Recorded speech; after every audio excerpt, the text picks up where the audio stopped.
મહુવામાં હમીર ખસિયાનો કાકો જશો સત્તા ભોગવતો હતો. તેના પર વખતસિંહ ચડાઈ કરી 6 દિવસના યુદ્ધ બાદ જશોજી રાજુલા નાસી ગયા. આમ મહુવા પણ ભાવનગરની સત્તા નીચે આવ્યું.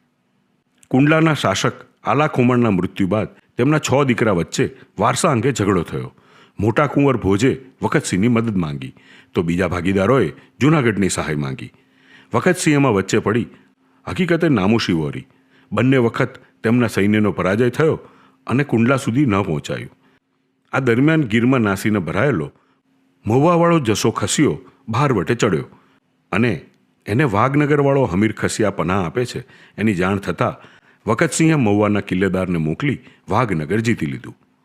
આમ થતાં જશો અને હમીર બંને ગીરમાં ભરાયા અને ગીરના ગામડા ધમરોળવા લાગ્યા. આ પછી વખતસિંહે કુંડલા પણ જીતી લીધું. ત્યાંથી ગુંદરણા અને લીલિયાના કાઠીઓ સામનો કરવાની તૈયારી કરતા